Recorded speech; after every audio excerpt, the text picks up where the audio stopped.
tout le monde, c'est Audie. Comment ça va? On est mardi, il est le 4 juin.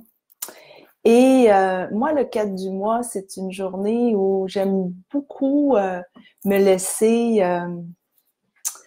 me laisser porter par l'énergie des anges. Parce que les anges aiment beaucoup le chiffre 4. Vous êtes plusieurs à voir le 4, puis ben, je sors de mon rôle de coach parce que je coach des entreprises, je coach des femmes, je coach des personnes à, à être mieux alignées hein, avec ce qu'ils font dans la vie pour m'amener vers une énergie des anges. Puis vous savez quoi? J'avais le goût de vous dire ce matin que Férouz et moi, on donne des programmes. On a donné un programme chez Rogers il n'y a pas longtemps où les personnes vont aller chercher leur intuition, vont aller vraiment se faire confiance dans ce qu'ils portent à l'intérieur de nous. Puis on en parlait ce matin. C'est beau de voir toutes les personnes aujourd'hui, que vous soyez une femme entrepreneur, que vous soyez une femme qui travaille dans une grande entreprise, de vous permettre de croire en votre intuition, c'est extraordinaire. Alors, mon intuition aujourd'hui, je vais vous raconter ma petite histoire. Hier, j'étais avec une cliente, justement, que je coach depuis longtemps, qui est dans une grande entreprise aussi et qui croit beaucoup aux anges. Et puis, elle me dit, Audie, imagine-toi donc que mon ange gardien était avec moi hier. Et puis moi, ben, j'ai ma Bible, hein, pour ceux qui le savent.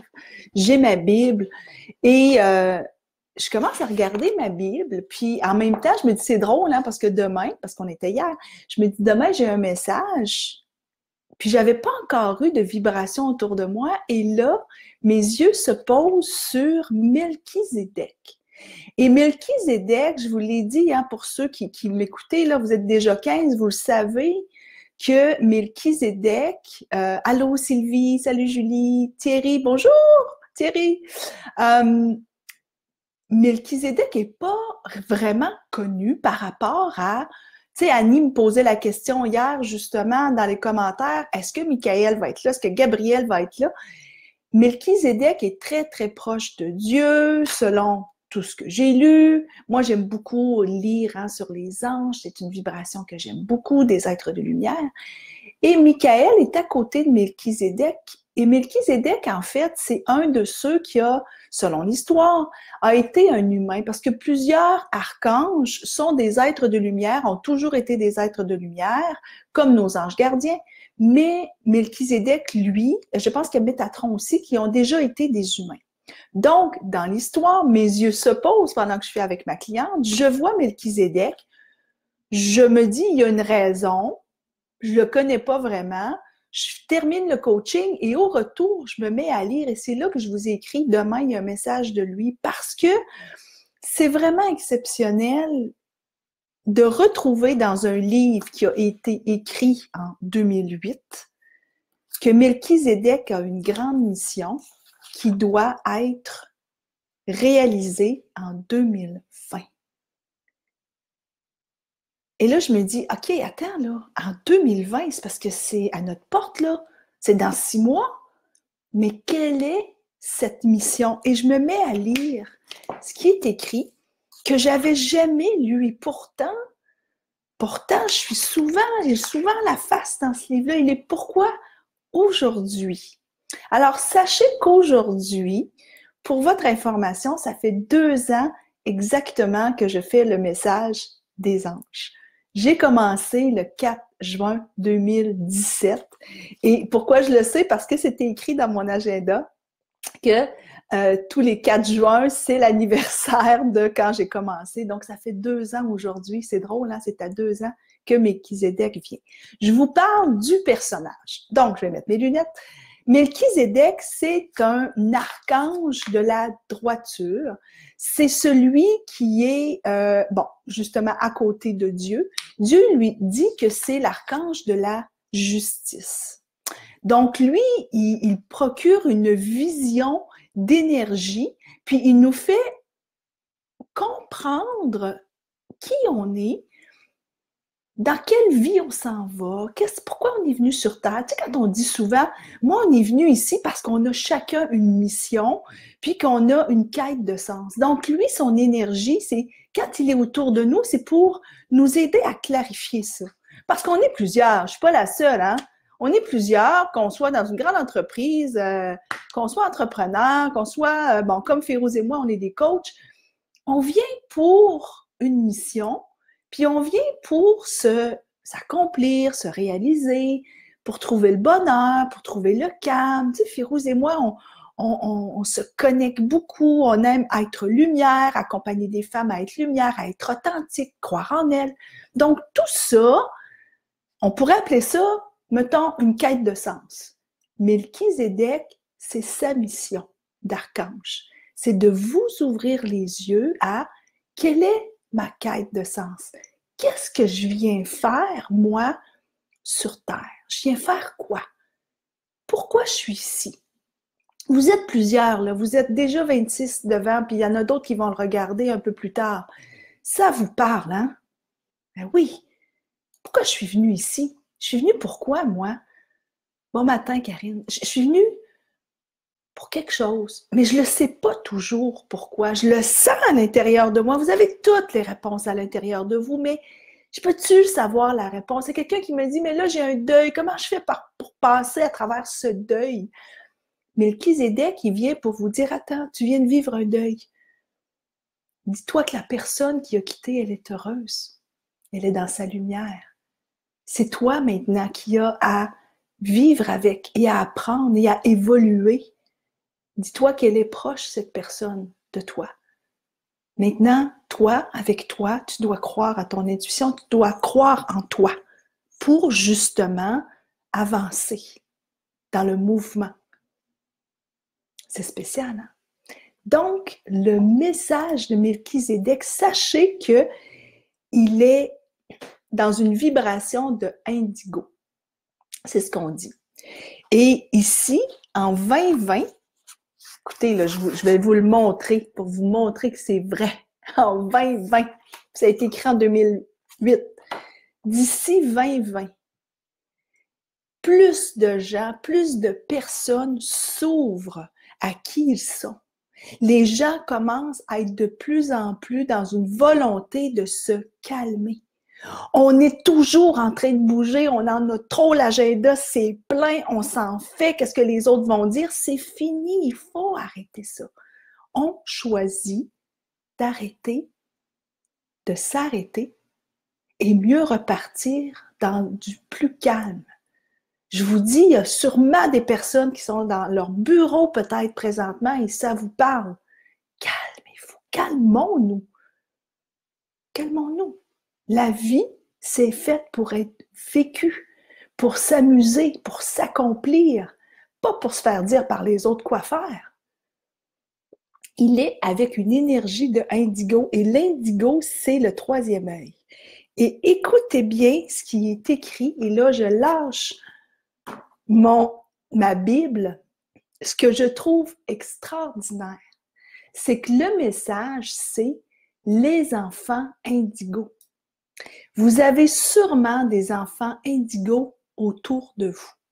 Les enfants indigos, bon, il y a plusieurs théories, mais ce que ça dit, entre autres, ce sont les enfants qui sont nés dans les années 90 et ça s'en va même jusqu'à 2005 environ.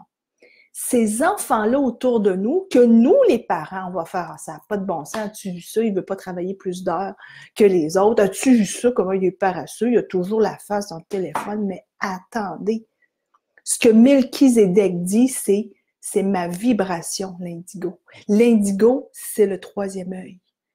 Je vous dis aujourd'hui, commencez à regarder les forces, les talents, les capacités des enfants indigos et devenez-vous un adulte indigo. Ils sont venus sur Terre pour nous faire comprendre qu'on doit s'arrêter, qu'on doit vivre notre vie. Que vous soyez spirituel ou pas, c'est pas ça le point. Le point, c'est d'être ouvert à ce qui est, à ce qui se présente, d'apprendre et d'arrêter de vouloir plaire à tout le monde. C'est quand même spécial, vous ne trouvez pas? Très, très beau.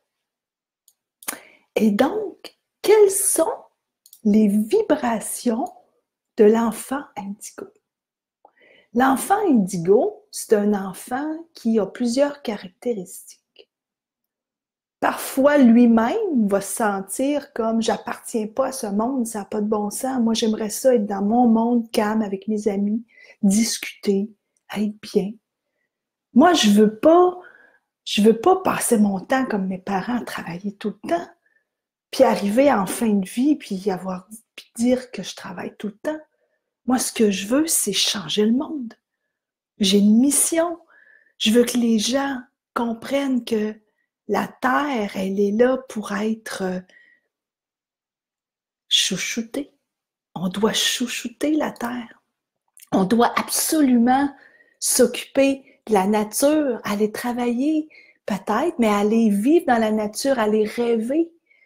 On est ici pour rêver. C'est ça qu'ils nous disent, les enfants indigos. Les enfants indigos, pour eux, tout ce qui est environnement, c'est important. Hein? Ben, c'est ça. L'environnement, pour eux, c'est important. Ils sont hypersensibles. Ils ont même des capacités extrasensorielles. Ils ont de la clairvoyance, de la clairsentience, de la clairaudience. Ils font confiance déjà à leur intuition. Et là, je vous amène dans les indigos, mais ceux qui sont arrivés après, là, vos petits-enfants, là, le petit à fée rose, là, Adriane, là, il dit des choses incroyables. Là. Lui, là, il ne faut pas écraser une fleur. Là. Mais arrêtez-vous et regardez. C'est le message aujourd'hui. Commencez à observer les générations indigo, les générations qu'on a présentement qui arrivent autour de nous, à quel point ils sont ouverts, connectés à leur source. Ils ont besoin de vivre leur propre vérité intérieure et ils ne supportent pas l'injustice. Donc même parfois, ils vont être avec vous comme « Non, ça n'a pas de sens », mais tout ce qu'ils veulent, c'est vous dire que c'est injuste. Tout ce qui est méchanceté, mensonge, corruption, ils veulent pas ça. Et ce qu'ils veulent surtout, c'est se sentir libre. Alors, on cherche ça, nous, depuis je ne sais pas combien de temps, cette liberté de parole, d'expression, d'être. C'est ce que l'on recherche. Mais les enfants indigos et les générations d'après, donc nos petits-enfants, sont comme ça. En fait, ils sont comme ce que nous voudrions être. Alors, c'est pour ça que des fois, on se rebute puis on va leur dire, ben voyons, ça n'a pas de sens ce que tu dis. Non, mais arrêtez-vous. Ça a peut-être du sens. Et vous commencez à vous en rendre compte. Donc, le message, ouvrez-vous à autre chose que ce que vous faites vous. Ouvrez-vous à d'autres façons de faire. Ouvrez-vous à d'autres générations et commencez à les observer et commencez même à ce que j'appelle modéliser. On appelle modéliser Férouz et moi en coaching. Modéliser, ça veut dire de regarder comment une personne agit et de la rendre comme un modèle. OK? Donc, de modéliser comment elle se sent. Et toute cette injustice qu'ils voient, c'est qu'ils ont une quête. Et leur quête, c'est de changer le monde pour rendre un monde meilleur, un monde où on va s'amuser, on va rire et on va être libre. C'est beau, hein, comme message. Alors, je vous laisse méditer là-dessus, je vous laisse rentrer ce message à l'intérieur de vous. Et là, je vais lire quelques trucs. Ça me fait du bien de t'entendre, Geneviève, merci. Parce que c'est effectivement un beau message. Puis, je crois beaucoup aux synchronicités. Puis, je me disais, il y a une raison que ma cliente me dit de lui montrer, puis que je suis arrivée sur ce message-là aujourd'hui, quand ça fait 2 ans que j'ai commencé les messages, et ça a beaucoup évolué, mes messages. Au début, c'est vrai, Michael est là, Gabriel, ils sont tous là, ils arrivent avec des messages, mais plus ça va, plus les messages sont encore, à mon avis, ils arrivent d'ailleurs, ils arrivent d'un sentiment qu'on a ensemble, tous ensemble, on est plusieurs là, présentement, besoin de se connecter ensemble et de croire en ce monde meilleur, justement. Hein? Puis d'essayer des nouvelles choses. Essayez, allez-y. Merci, Judiane. Merci. Ah, vous êtes gentils. Oui, mes 2 jumelles sont indigo, Claudia. C'est génial. C'est génial. Elles vont apprendre. Je vous dis, elles vont nous apprendre plein de trucs. Soyons ouverts. OK? Je vous embrasse. Passez une belle journée de vibration des anges.